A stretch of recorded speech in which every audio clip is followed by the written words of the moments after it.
بنای پەروەردگاری میهرەبان بەڕێز ستیف پێنتەر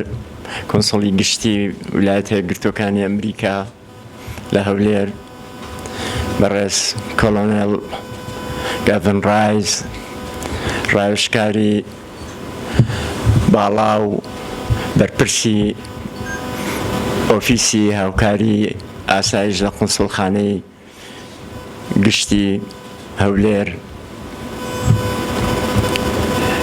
بەڕێز زاک بازی بەڕێوەبەری ڕێکخراوی سپیرت ئۆف ئەمریکان، ئەفسەرانی باڵای وەزارەتی پێشمەرگە، قاید فرقەی دوو ئەفسەرانی باڵای وەزارەت، ئەفسەرانی باڵای فرقە، ئەم کاتتان باش بەخێر بێن. سەرەتا پێم خۆشە لەوە دەست پێ بکەم کە سپاسێکی بێسنوور و بێپایانی بەڕێز زاک بازی بکەین وەک ڕێکخراوی جانی ئەمریکا کە ئەو کارەی کردووە و ئەو دەست پێشکەریە جوانەی کردووە و توانێتی هەمومان لێرە کۆ بکاتەوە کە ئەمەش بۆ خۆی خزمەتیشی گەورەیە، هەم بۆ فرقەی دوو هەم بۆ هێزی پێشمەرگەی کوردستان و ئەو دەست پێشخەرەی بەڕێزیان وەکو مێژووی پرشانازی لە فرقەی دووە لە دڵ و دەرونی هەموو ئەفسەران و کارمەندانی فرقەکەیە ئەمێنێتەوە و هیوادارین کە ئەم هەنگاوانە دڵنیاین کە پێشتریش هەنگاو و کاری دەست پێشکەری زۆر جوانیان بۆ هەرێمی کوردستان کردووە و پێشتریش کاریان کردووە. لەو ڕۆ هیوادارین لە ئایندەشا بەردەوام بن کە دڵنیاشین بەردەوام بن. من پێم خۆشە دەرفەتێکیشە لێرە کە تیمی ئۆفیسی هەماهەنگی ئاسایشی قونسڵخانەی هەولێر لێرە، هەم جەنابی قونسڵ لێرەیە، هەم لە ڕێی بەڕێزیانەوە لەوێش جارێککە پیرۆزبایان لێ بکەین کە ئەمریکاش سەرۆکی نوێی دەست بەکار بۆ کە ئەمەش هیوادارین وەکو حکوومەتی هەرێمی کوردستان کە ئەو پشتیوانیە بەردەوامەی کە ئەمریکا هەی بووە هەم لە ڕوخانی سەدامە هەم لە بەردەوامی پشتیوانی لە هەرێمی کوردستان و هەم هاوشانێکی سەرەکیش بووە لە ڕوبەڕووبوونەوە و تێکشکاندنی داعشە. ئێمە لەگەڵ سوپای ئەمریکا مێژووی پرشانازیمان تۆمار کردو پێکەوە کە توانیمانە مەترسی تیرۆر لە ناوچەکە لە ڕگەوە هەڵتەچێنین. شانازی گەورە بۆ ئەفسەرانی ئەمریکا و هێزی ئەمریکا و پێشمەرگە ئەگەڕێتەوە کە پێشمەرگە لەو بوارەیە توانی دەیان هەزار قوربانی پێشکەش بکە کە گروپی تیرۆریستی داعش تێک بشکێنێ و دڵنیاین لە ئایندەشدا پێکەوە هەموو ئەو مەترسیانەی تیرۆر کە ڕۆکاتە ناوچەکە بە هاوبەشی لەگەڵ هاوبەشە سەرچەکەمان ئەمریکایە تێکی پشکێنین. ئەو قۆناغێکی زۆر پرشنگدارمان لە پەیوەندی لە نێوانمانە دروست کردووە کە ئەمە بۆتە هۆی ئەوەی کە پەیوەندیشی هاوڕێیانە و دۆستانە لە نێوان تاک بە تاچی هەم ئەفسەرانی باڵای وەزارەت هەم ئەفسەرانی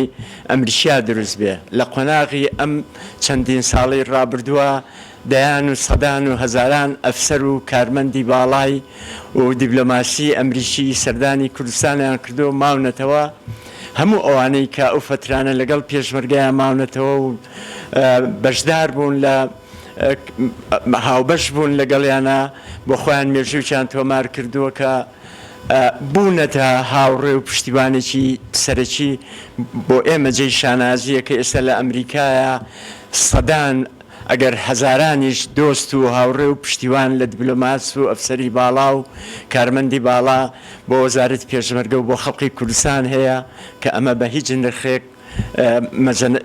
مەزەنە ناکرێت. قۆناغێکی تری کە هێزەکانی هاوپەیمانان هاوکاری پرۆسەی چاکسازین ئێمە لێک تێگەیشتنێکی نێوانمان هەیە کە ئەبێ هەتا کۆتایی ساڵی 26 هێزی پێشمەرگەی کوردستان لەژێر چەتری وەزارەتی پێشمەرگە بە هێزێکی یەکگرتووی کوردستانی. وەزارەتی پێشمەرگە ئێمە خۆشمان پرۆسەیەکی یا پرۆژەیەکی نیشتیمانیمان هەیە بۆ ئەوەی کە ئەم هێزە لە ئایندە ئەبێ بە هێزێکی بە توانای مەشق پێکراوی پڕچەکراوی خاوەن عەقیدەیەکی سەربازی خاوەن عەقیدەیەکی نیشتیمانی کە بتوانێت وەک چۆن توانیوێتی لە ڕابردووە بەر بە هەموو مەترسیەکانی کە ڕووی کردۆتە هەرێمی کوردستان بە فیداکاری بە قوربانیدانی بێسنوور نەیهێشتووە پۆستاڵی گڵاوی دوژمنانی خەڵکی کوردستان پێ بنێنە هەرێمی کوردستانەوە و لە کوردستانە بتوانن مەرامی گڵاوی خۆیان جێبەجێ بکەن. دڵنیام لە ئایندەشا بە پشتیوانی هاوپەیمانان پرۆسەی چاکسازی بەرەو پێشەوە ئەڕوا. پێم خۆشە لێرە شۆجارێککە سوپاسی ئەمریکاکەین کە بەردەوام بووە لە ڕووی پشتیوانی دارایی، پشتیوانی سەربازی، پشتیوانی لۆجستی، پشتیوانی مەشق و ڕاهێنان و هەموو بوارەکانی کە پێویستە بە بواری سەربازیەوە کە ئەمە بۆ خۆی ینی پێشمەرگەی لە قۆناغێکەوە هێناوەتە قۆناغێکی تر. من دڵنیام ئەو قۆناغی ئێستا شتیایەن لە پرۆسەی چاکسازیە گرفتی زۆرە، ڕێگری زۆرە، ینی ڕەنگە هەمووتان ئێستش ئەو تیمەشی ئەوانەشی کە لە هەولێرن بەشێکیان هەم گلەییان هەیە، هەم گرفتیان هەیە،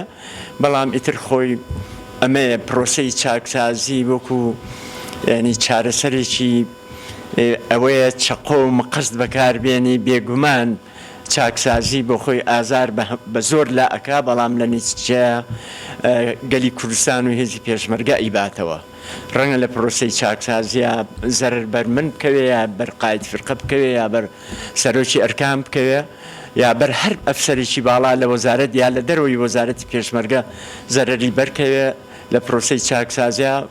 بەڵام بەگشتی لە بەرژەوەندی هەمومانە، لە بەرژەوەندی خەڵکی کوردستانە و براوەی سەرەکی لە دروستبوونی هێزێکی یەکگرتووی کوردستانیە خەڵکی کوردستان و نەوەکانی ئایندەمانە. ئەوەی کە ماوە قسەی لەسەر بکەین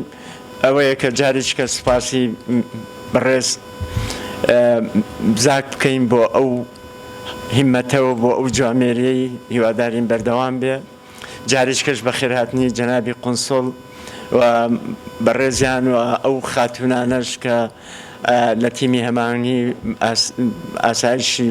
قونسڵخانەی ئەمریکان لە هەولێر هاتوون، بەخێر بێن، سەرچاو و سوپاس بۆ هەموو لایەک و سەرکەوتوو بن.